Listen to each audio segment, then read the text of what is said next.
ancient Mesopotamian entities, DAGAN, DAGAN or DAGU, some would call it DAGU, and it is related with Enkaya, which governs the water in the planets like seas, lake, river, etc.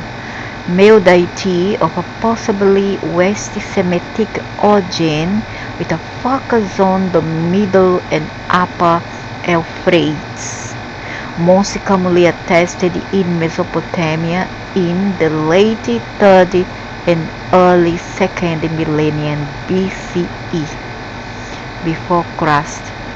So here I'll show some of his image. He can come as main image sometime on the river. You can see it as a devil, black color with horns. It ever appear in the northeast of Brazil. Also he is connoted with the Vatican, okay, the ancient Semitic, Hebraic, Canaanite, also Vedic from India, but also related with the Vatican. Funny, huh? Very funny. Wow, it's mind blowing. It's just like a tapestry waved together. So you see him here as an old man, a fisherman. Also here, oh my gosh, look at this.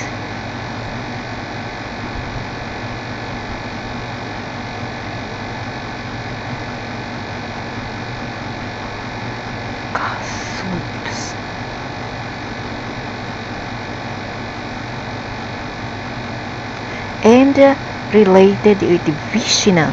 So other gods that I have said that it has a connotation with Vishnu, also this one has a connotation as well. Okay, other gods that had been pointed out here, and this one, that is because these beings, as I have said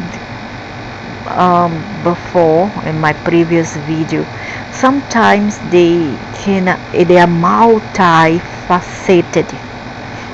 They are single being, but they can appear as a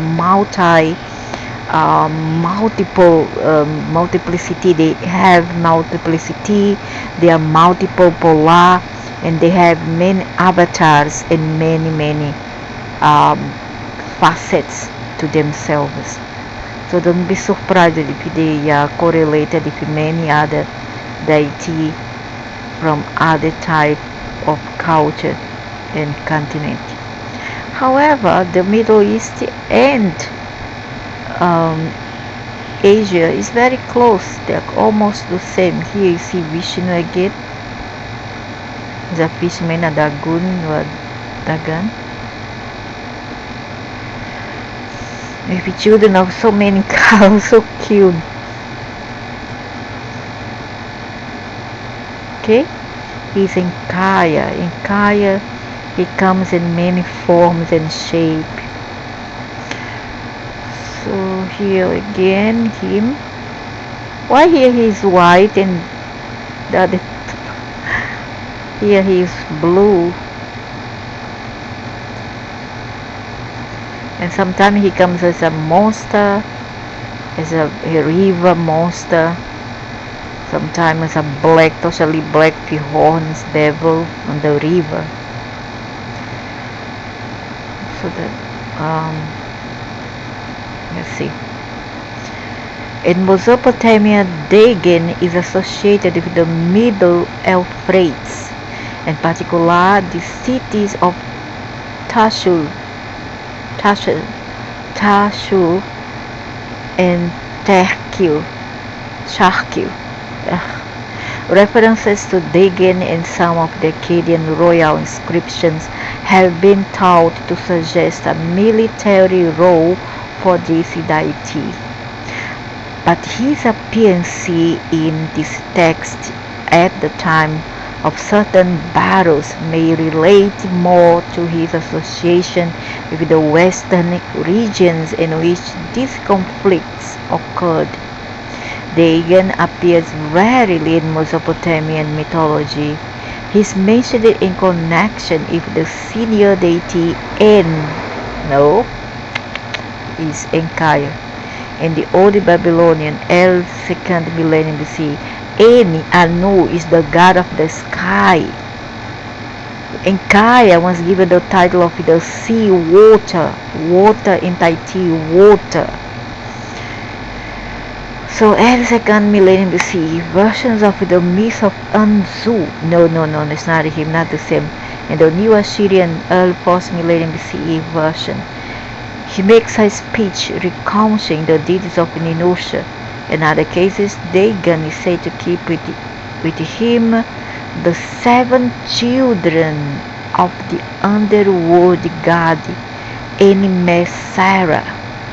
And this netherworld aspect to Dagon is possibly supported by the temple built by Samsi Adad I. Yeah, it's the netherworld because Enkaya also is the netherworld. In there are rivers as well, there's a river underneath the ground of the earth. And what happened is sometimes there is labs over there and they create what they call it cryogeny. They create new species by cryogeny, and then they often place them in a condition of incubation in jelly-like substances.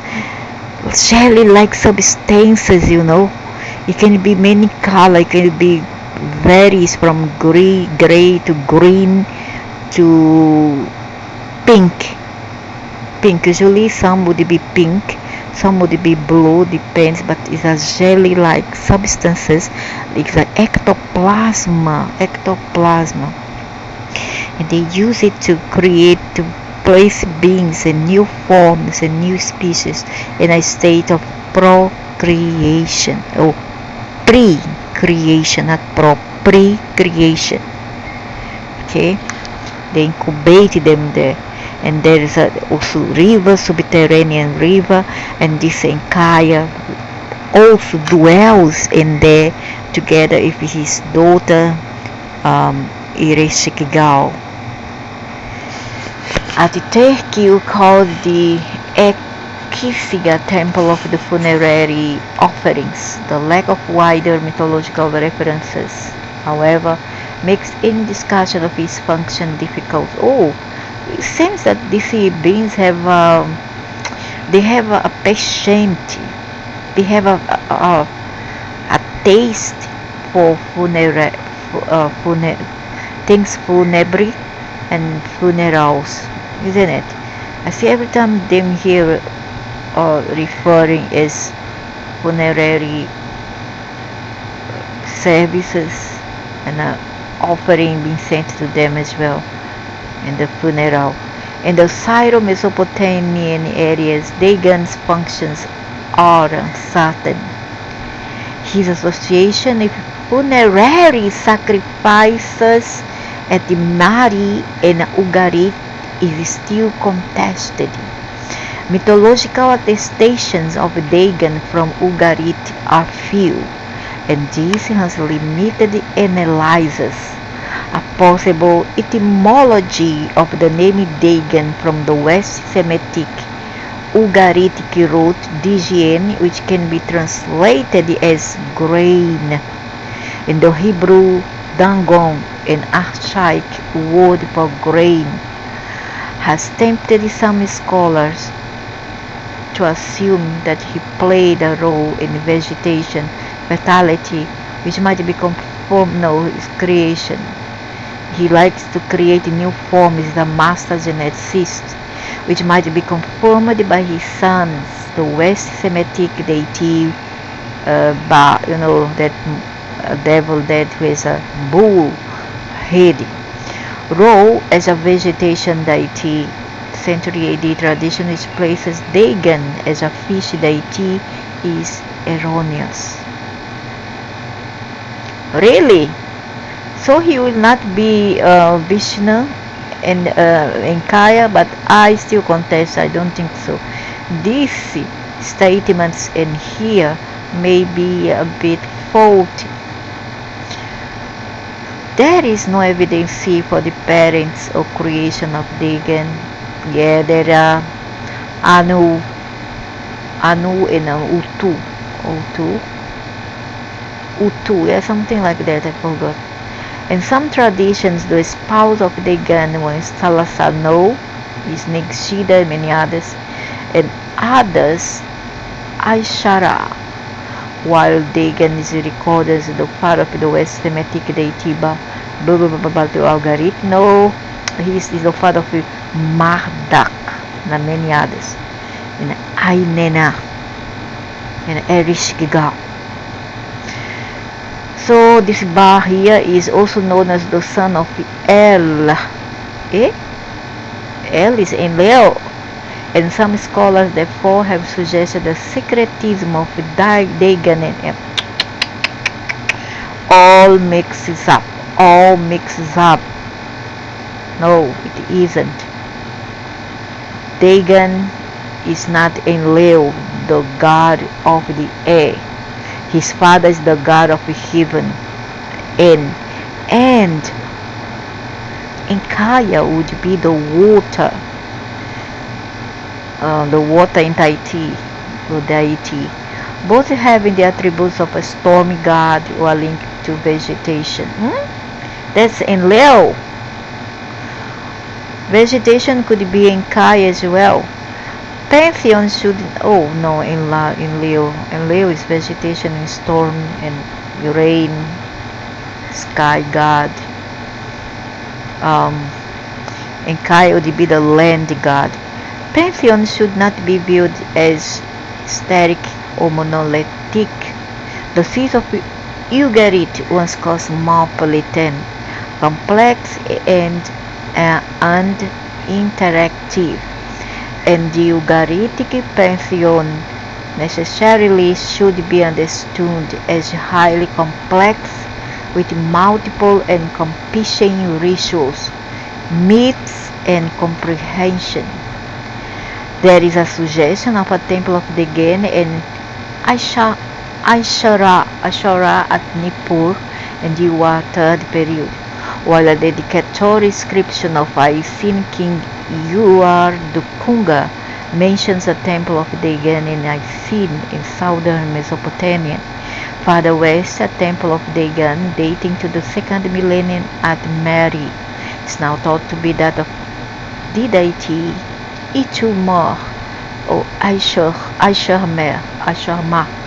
But the temple at Teku, built by Samsiada, is of Dagan, and another temple to Dagan is believed to have existed at Imar. Attempts have been made to attribute temples on the Levant to Dagan, but such suggestions are only based on biblical literature. And the temple at Ugarit, once considered to have been associated with Dagan, has been reinterpreted as that of El, is in Kaya. In Mesopotamian, the earliest textual references to Dagan come from the royal inscription of Sargon and Narem Sin. From this period, Dagan also appears as a theophoric element in personal names. On the Manis Tusu, in the third period, the personal name evidence increases across Mesopotamia and is prevalent in the Middle Euphrates region. Dagan was an important deity in this period. He appears in the contemporary garden offering lists and is commonly attested in the records from Pusri Dagan, the administrative hub of the third period located near Nippur and at Nippur itself. In some texts, Dagan appears in close association with Babashi, the uncle of Susuen, the fourth third king, clearly highlighting the importance of this deity to the ruling family. Moreover,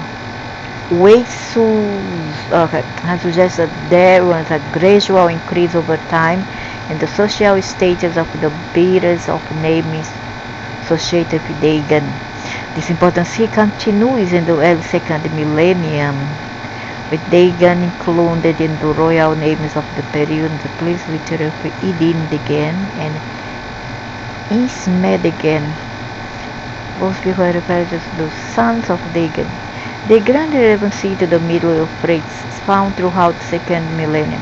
The Code of Hammurabi names him as the protector of the Temple of Tutul, and many of the individuals known from this area have names involving the element Dagan. At Mary in the early second millennium, Dagan appears in a variety of texts, such as in the letters, God and offerings lists, and administrative tablets. Yadun Lim declares Dagan as the deity who gave him kingship, while Isma Adu describing himself as the governor of Dagan. From later periods of Mesopotamian, Dagan is less well attested, but he continues to appear in personal names, God and offerings lists, and in connection with Eno, he's not in Ashurbanipal, describing himself as the beloved of Anu and Dagan. Anu and Dagan are two different things, father and son, but the latter may have become a fossilized literary phrase, and he is still a deity of some consequence. However, for Dagan makes a speech recounting the deeds of Ninusha in the New Assyrian myth of an Anzu and within the temple of Ashar. There was chapel to Dagan built by Shalmaneser. Dagan was thought to have been a prominent deity on the eastern Mediterranean coast. The Amarna letters dated from the middle of 2nd millennium CE, which were once thought to provide evidence for the worship of Dagan in the eastern Mediterranean, have been re-evaluated and are now thought to have originated in eastern Syria. The prominence of Dagan in the eastern Mediterranean of the 4th millennium BCE comes mainly from the Hebrew Bible and the Second Temple literature, which associate Dagan with the temples of the Philistines. Recent work, however, has suggested that the role and position of Dagan may not be so definite. While Dagan is mentioned in the pantheon and sacrificial list from Ugarit, Rai Shamra, and he does occur as a theophoric element and some local personal names. It's not well attested in the Levantine mythological literature. Things of Dagan, okay. That's all.